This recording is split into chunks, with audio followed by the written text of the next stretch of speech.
Cool. Thank you for your time, Jared. So, I have some questions about your interpretation of loss and death. So, the first question is, what personal experiences or cultural practices have shaped your understanding of death and loss?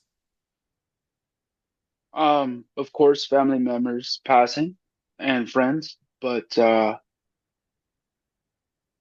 I would say like my grandfather's side of the family, uh, that are Native American, uh, have a little bit different outlook than most Western people on passing. Um, the main thing that is probably the most important thing is that we like our bodies are part of a cycle and we have to contribute to that cycle.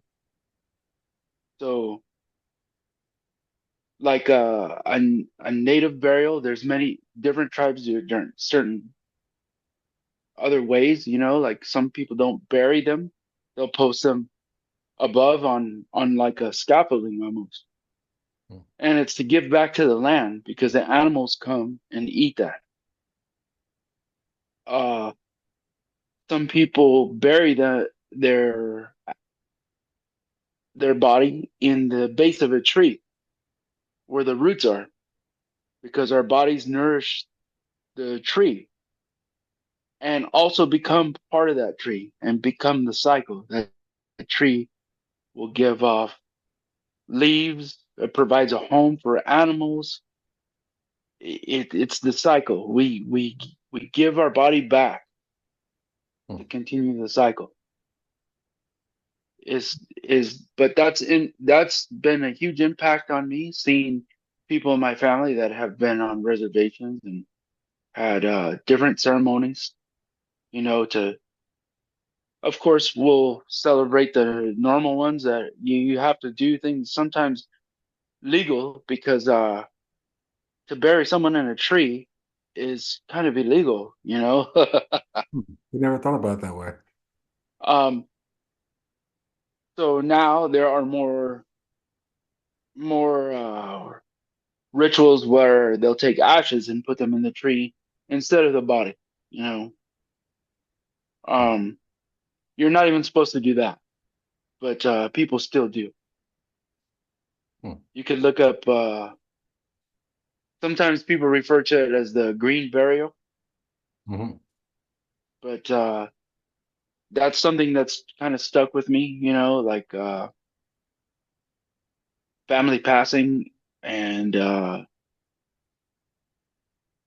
just seeing how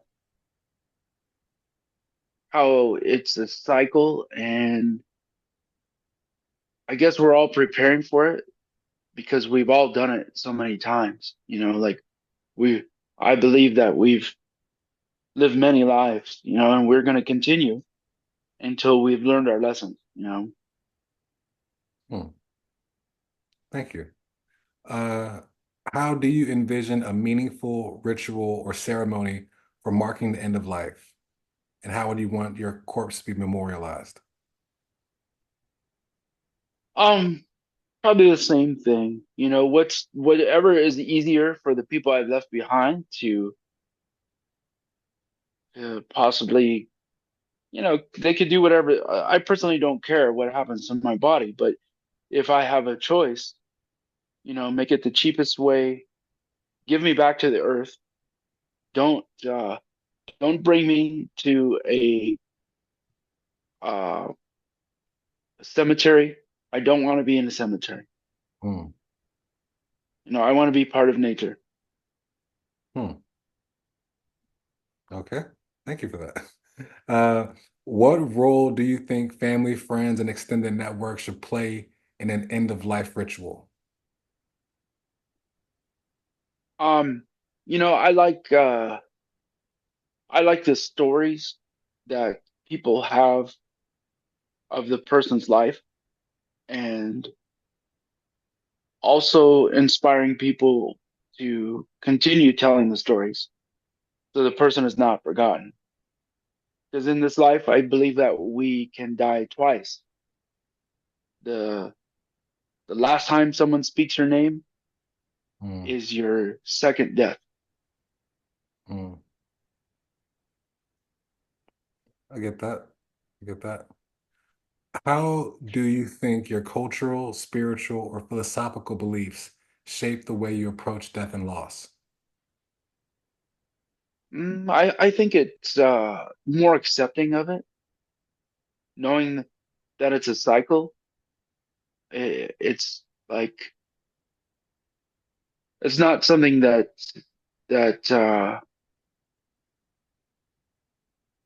that you could really fight. You know what I mean? It's just part of the part of the cycle. Like being aware of it. Like most people are not even aware of it, and when that comes, it's a huge shock to them. And of course, no one wants to leave unless they're ready to. But the knowing that it's all part of a cycle gives me an inner peace toward it. And around what age do you think the cycle became clear? When you started to say, oh, was it at youth? Was it later? Yeah, I was pretty young. My grandmother passed away and was legally dead and was resuscitated. Hmm, And so I have a unique experience of talking to someone that has been to the other side and about their experience. hmm, So she was not afraid to die after that. She would tell me dying is the most beautiful thing. It's so beautiful. Don't be afraid of it. Um, the other side is so peaceful.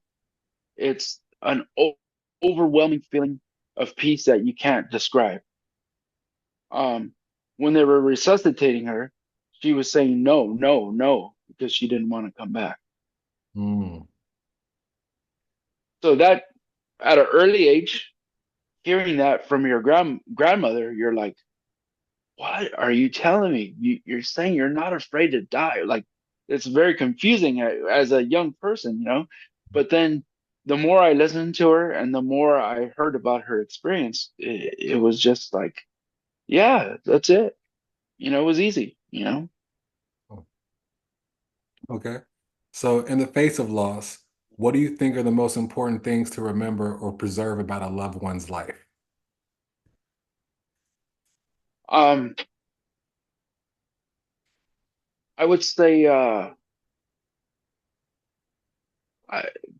that is an excellent question. I would say to do your part to help continue something that continues a legacy. So instead of being your own legacy, it becomes more of like a family legacy. Hmm, okay. All right.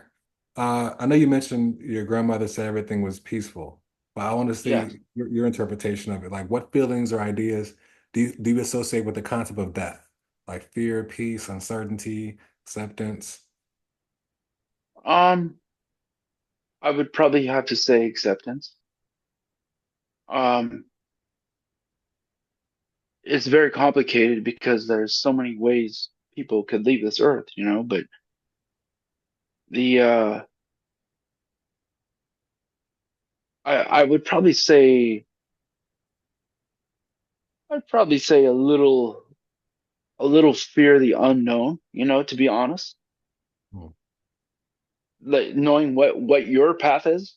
hmm, You hear about other people's paths, but is that your path? You don't know. hmm. My grandmother was a sweet lady, so she I doubt her more her weight of this life is gonna impact that. Do you feel her eyes imprinted on you to see things a little more beautifully in that sense?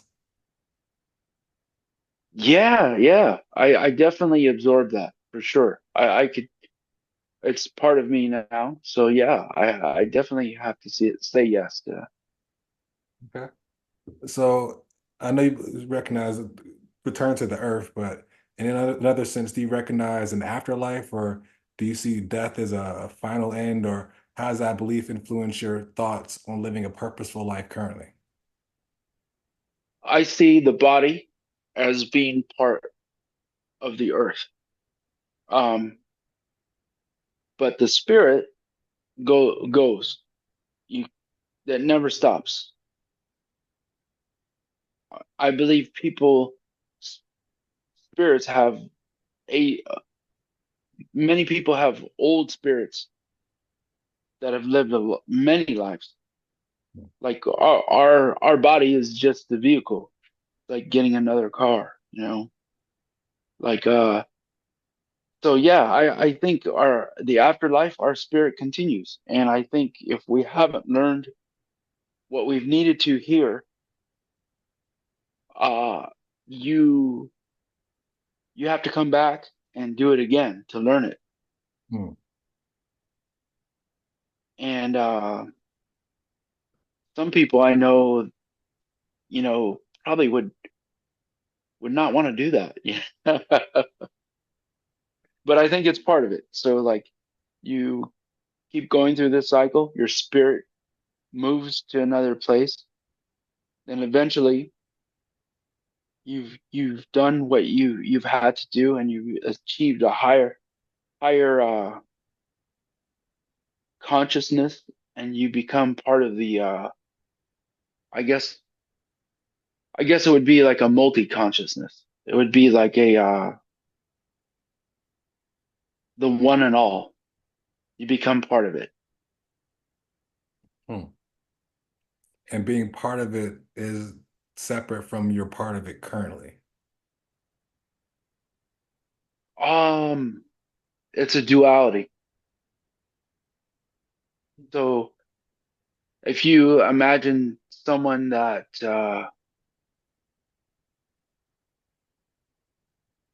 oh, we always have a foot on one side and the other. Sometimes we feel it, sometimes we don't. Sometimes it scares people. That's why I believe you have all these ghost stories and all these different things, you know, because our spirit recognizes that. Hmm. Okay. What is the most valuable lesson you have learned from experience and loss, either personally or with others? Wow. Um, Tell the person, if you know the person's passing, you have to tell the person what they meant to you. I think that's like the most impactful thing you could do for the person as well as yourself. Hmm. Okay, to the point. Uh, if you were to plan your own end of life ritual, what specific elements would you include uh, to reflect your life journey? Mm, to reflect my life journey. Wow. Um, Unique life journey. Hmm. yeah, yeah, I definitely, and I'm still having one, a unique life journey. But I mean, you could do all kinds of things with that. Like, I'd want, I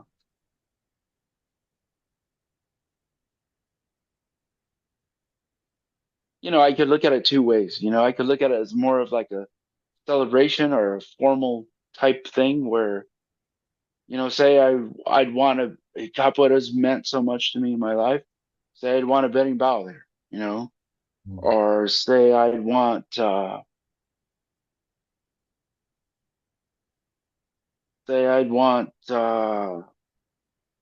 like a mother drum there. Like I could have all those things or I could not, you know. If they're there, that's great. But if they're not, I'm okay with it. If I got to choose it, I would say whatever means that whoever is my family that's left here, whatever means they have, they want to do something, that's fine. I'm open to it. That's what's meant to be. be, you know. But in the name of fantasy, your top two is the Baron Bow and the Mother Drum. I would have to say the Benny Bell and the Mother Drum. Yeah,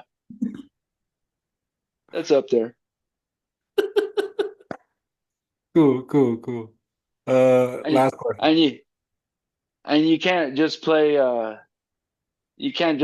Angola. You got to play. You got to give it. You got to give it with Salbento Pequeno with a lot of variations. You know.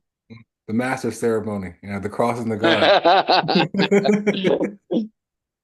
Cool, cool, cool.